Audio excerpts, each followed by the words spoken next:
let's audible to people who have not brought us a lot of joy recently. Ben Simmons. Whoa. There's a lot of scuttlebutt about how this is becoming untenable, and it feels like there's a chess match going on with Ben Simmons and Clutch and Daryl Morey and the Sixers. Daryl Morey has done the thing.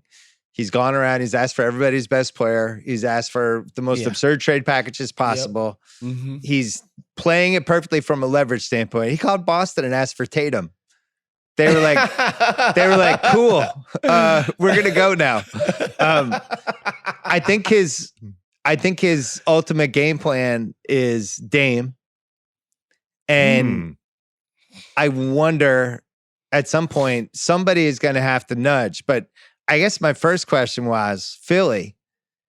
Do you feel like they actually have to resolve this before we get to the start of the season? Because I'd feel like they have to resolve this with him leaving. I do not think he can come back. I think the Embiid Simmons thing is done. I think the Simmons Philly fan relationship is done. And I don't see any scenario where he comes back and it works. So I do feel like there's real urgency. What do you think? Yeah, first I want to address, like, here's what's informing my opinion. I want to bring the people along. First, yesterday after re-signing Danny Green, Morey tweets out a screen grab of the top 5 lineups via lineup data as far as net rating. And Philly's 5-man unit of Danny Green, Ben Simmons, Tobias Harris, Joel Embiid, and Seth Curry was the best 5-man lineup in the NBA last year, right? So he tweets a screen grab of like, basically like, I don't need to trade Ben Simmons. Like, we had the best 5-man group with all guys that we're bringing back. And I'm like, doth protest too much, Daryl Morey. And here's why. You cannot come back next season and have Ben Simmons in your uniform perform exactly as he did in the playoffs. You cannot do that. Because once he goes out next season, he's still not shooting the ball, and he still sucks at free throws, and he's still driving to the basket, fucking completely turning his back to the basket and passing it out. You're going to get even worse trade offers. So you cannot risk bringing him back in your uniform and stinking it up anywhere close to the level that he did in the playoffs, because then people are just going to be like, he's crap. You got to trade him now while people can say that was just a blip. He had a weird, funky little series. Everybody has them. The greats all have them. Magic had the tragic Johnson, LeBron, etc. While people still feel that way about him, you have to move him. You can't bring him back after Joel Embiid said, I don't know how else to say this. The game changed when a guy fucking, passed out of a dunk. That's when the game changed. I don't know. Like, Joel threw him under the bus. Doc was basically like, yo, we have a whole agenda and game plan in the offseason for him. And then it comes out that he's not even talking to the front office or anybody. Like, it's over. It's over. It's over. Stop pretending that it's anything else. Levine or Dame? What's more realistic to you, House? Or the Dorsey, De'Aaron Fox and draft picks? Wow. I would personally, well, here's the thing that I'm interested in. I don't mean to duck your question, but it sounds like a ducking in progress. It's about to be a duck. Here comes the duck. The aspect of this that is most intriguing to me is the staring contest between Daryl and Clutch. And what I'm interested in is, what is Daryl's history with Clutch? Can we look back and see transactions while Daryl was at Houston, where they didn't have Clutch guys at Houston? So this is the thing. This is what I'm getting at, because the staring contest that we're in right now is mutually assured destruction. It does not help Ben to get what he wants out of this situation, to say, we're cutting off communication with the Sixers. I'm off doing my own thing. I'm going to tell you the team I want to go to Golden State. Like, I don't understand the strategy from Ben's perspective, from his camp. And on the other hand, Daryl has to work with Clutch. Like, they rep a significant and growing a percentage of the NBA player population. And so at some point, he's going to have to do a deal that Clutch will go along with. Now you just put 3 deals on the table potentially that all have their merits. I think out of those 3 that Dame makes the most sense. Just because Dame will cost the most because that they'd have to do picks and pick swaps and more than just the cost the most to who 1v1 will cost the most for Philly. For Philly, yeah, and we don't even know Portland's going to trade Dame. Philly's got to pay. Philly's got to pay. Waz just made the point. Like, you have a very, very tiny window that's open right now. Every day that goes by that Ben Simmons continues to be a Sixer is bad for the Sixers. It does not help their leverage. So Dame, they'd have to give up the most. Levine is probably the closest to a 1v1. And Fox, maybe Sacramento's thrown in something else with that. I think Levine is the most realistic of all of them because on the Ringer NBA show, I peddled a conspiracy that the DeRozan thing is the Bulls saying, we think this guy's a reasonable facsimile of your production, and we got him for $85 million. You want $200 million? How about this? You know who? That's not happening, Zach LaVine. Well, and on top of that, you know who Levine's closest friend on the Bulls was? Thaddeus Young. Oh, I was going to say Tomas Satoransky. No, I don't know if him and Tomas were kicking it. All right. So, Waz, I thought the same thing you did. You bring in DeRozan. He becomes basically a lot of the same stuff you were getting from Levine. And then you flip Levine for Simmons if you think you might do that. And Simmons actually makes way more sense with that roster because you have Vucevic, you have DeRozan, you have Lonzo, you have real offensive players that Simmons can kind of be the glue for. Pause. How do Lonzo and Ben Simmons coexist? How does that make sense? I mean, but Lonzo can actually shoot on the spot up. That's good. He's actually got 2 years straight of, basically like 37, 38% shooting. Preach, Waz. At pretty good volume. Like, I think he could shoot it. I just think the Bulls, look, again, and I'm kind of repeating myself from the Ringer NBA show, but it's like, Bill, if somebody asked me about my job at the Ringer, like how's it going? Maybe my contract is up, and I said in public, well, I just want the Ringer to show me respect.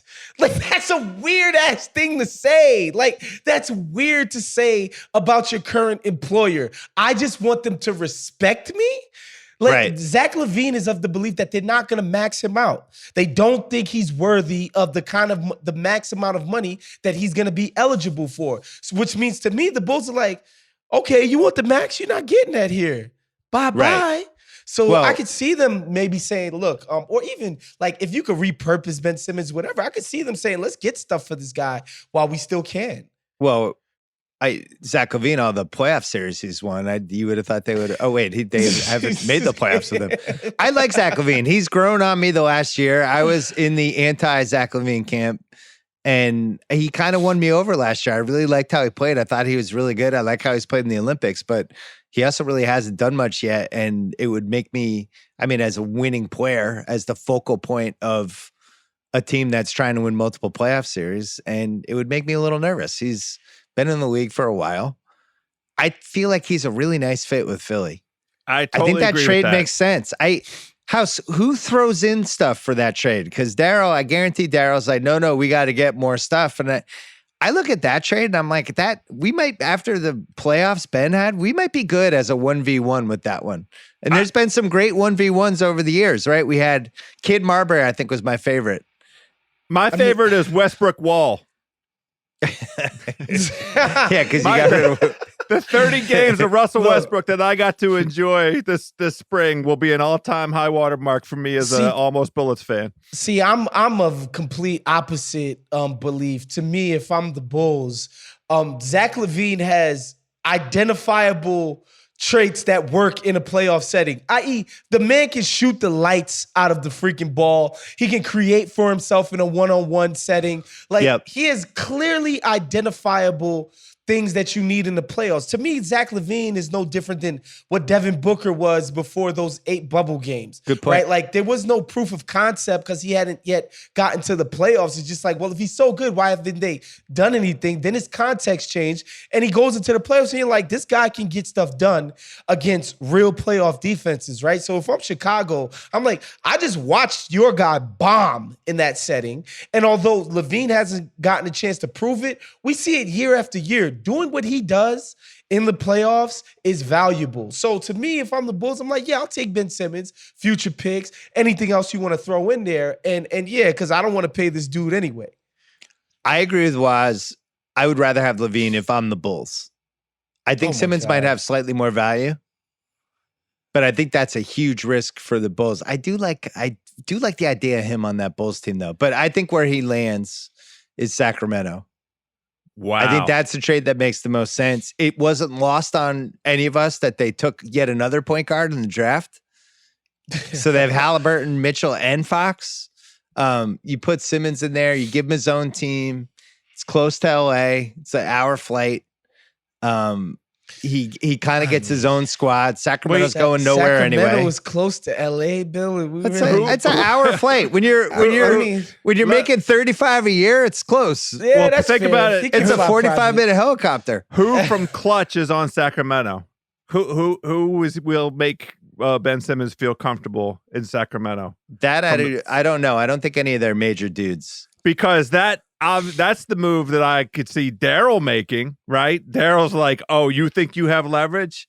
Why don't you go try out the Kings for a little while, buddy? Let's go see you. Let's go see you enjoy the Cowtown. All you know. Well, do we like Fox? Because KOC and I think are in the not positive. Fox is it's impossible a top to 30 know guy. He plays for fucking Sacramento. Who knows if we like Fox or not? So, Bill, I watched Fox come in here in LA against the Clippers in 1920 season, and he ripped them to shreds. Like Kawhi couldn't do anything, Paul George couldn't do anything, Pat Beverly couldn't do anything. And I was like, God damn, like this is the dude that I want to see all the time, right? However, that's not what he does on a regular basis. He hasn't shown that consistency of just ripping people's hearts out. However, I think he's a better shooter than Ben Simmons. He's a better driver than Ben Simmons. Not that he's good at either one of those things.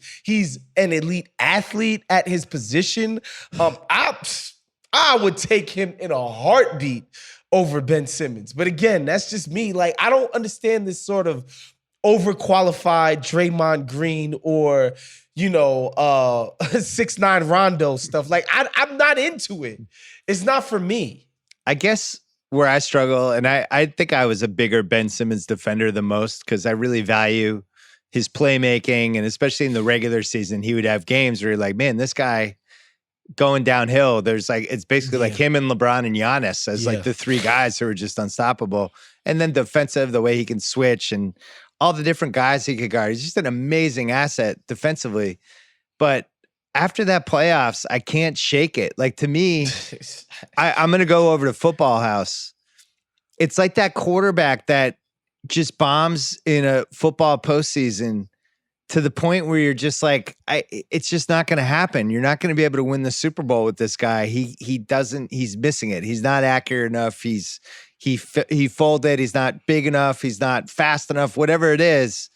You just kind of realize like, oh, this isn't happening. And I did feel like I got there personally with Ben Simmons last year where it's like to only shoot 3 times in 7 fourth quarters. That's not a slump. That's like something's broken. And I don't know how you rebuild that. The best thing that Ben Simmons could have done after they lost was come out and say that he had a mental problem because like it's like like some sort of like hiccup or some sort of he lost confidence. Yeah, you're right. I'm seeing a sports psychologist to try to regain confidence in my shot. I'm not even kidding. Like his brand needs some rehabilitation, and people in his camp should have been saying, "Look, man, we need to shore up your head, both your head, and then B, your tradability." because instead they went the other way. they went the other way. Got defiant, yeah. Did you not see the sizzle reel of Ben Simmons taking the slowest turnaround jump shot against a pudgy 6 foot nothing dude? Like, I'm like, bro, like you're going quarter speed against a guy who's 5'11", and you made one fadeaway, and y'all put a video out of this? Like, yo, I'm in the lab working? We're like, really? Yeah, what lab? This is the problem. Like, Clutch should know better, right? Like, what? This is my quandary here. Well, yeah, but a lot of it is ego management too. Like, Clutch can know what they want to implement as far as like, yo, Ben, trust us, we're gonna take it this way. But like, they have to sell it to their client, which I don't know that Ben Simmons is that type of guy. All I know is his last Instagram post is him clicking open the door to his Ferrari, and you know, it should be something other than that. That would be my recommendation. If I was in his camp, I would be, you know, you should be in the gym. We should see you at full sweat. We shouldn't see anything else. It should be daily clips of you shooting. I took another out. I took another 1,000 free throws today. That's right. Here's the clip. Waz, exactly. You played hoops in the most over-competitive place on the planet for hoops, New York City. I worry about Simmons' competitiveness. And I'm asking both of you to look at this under the prism of, is this a competitive person? Because I think we've seen flashes of it, but I go back to the LSU thing. Exactly. I don't mean to totally psychoanalyze the guy, but he basically checked out of that college season for reasons that remain unclear. He decided not to play on the Olympic team this year when he'd already committed to it for reasons that, I guess, because he was coming off whatever. We watched him pull back from major playoff games that were televised on national TV against other famous basketball players where he just didn't look like he wanted to be there. And do you feel like competitiveness is a gene? Is it something you can fix? Is it something you can get better at? Or by the time you're 25, you are who you are with that? I don't think it's something he can't get over. I just think he's vain. I think he's very image conscious. I think he likes to look cool. I've said this before. The difference between him and Giannis was like, yeah, I'm going to airball some free throws along the way and look horrible. But guess what? That's the shit my team needs for me to win. Yeah. Like, I'm willing to look like an idiot, like a scrub at times in service of getting my team to the mountaintop. Like, that's the difference. Like, Giannis doesn't mind looking bad up there. It's not going to stop him from putting his head down, going downhill, getting fouled, and going up to that line all by himself and figuring it out. Ben Simmons ain't do that shit one time.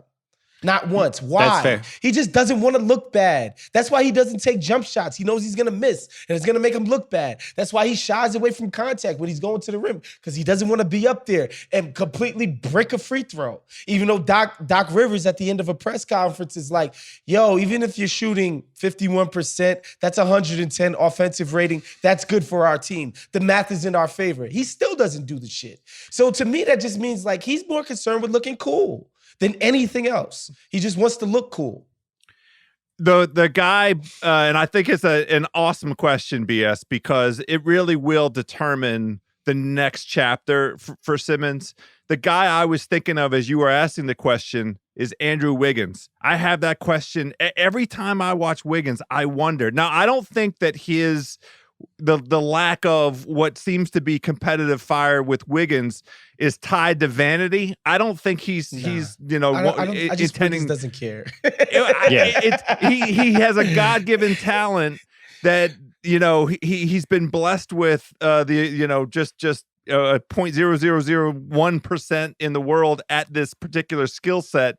And he's always been good at it since he was like 8 years old. Right. And it seems like he could take it or leave it. That's what I see out of Wiggins. But I think you're absolutely right, Bill. The going all the way back to LSU, how does LSU not make the NCAA tournament with Ben Simmons? It's like it's the coach's fault.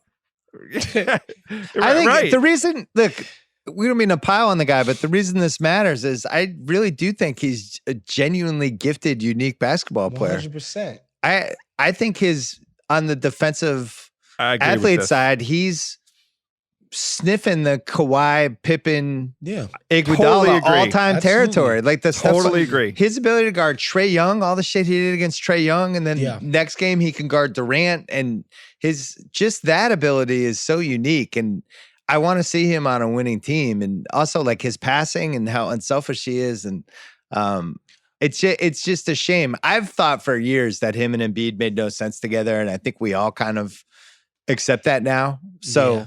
to me, Well, Philly you has know, to trade him.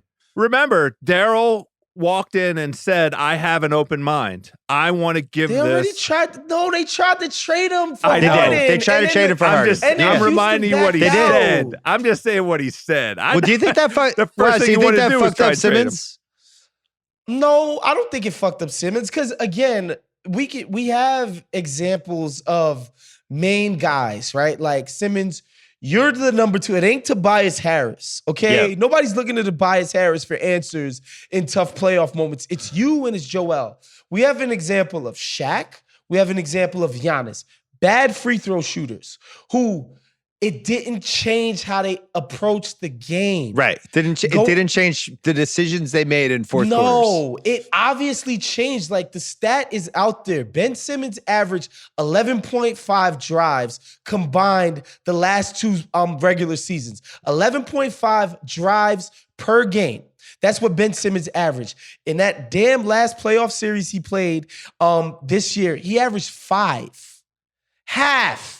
That's just empirical data that you're playing different from what you're used to playing, and it's only can be for one reason. You're scared.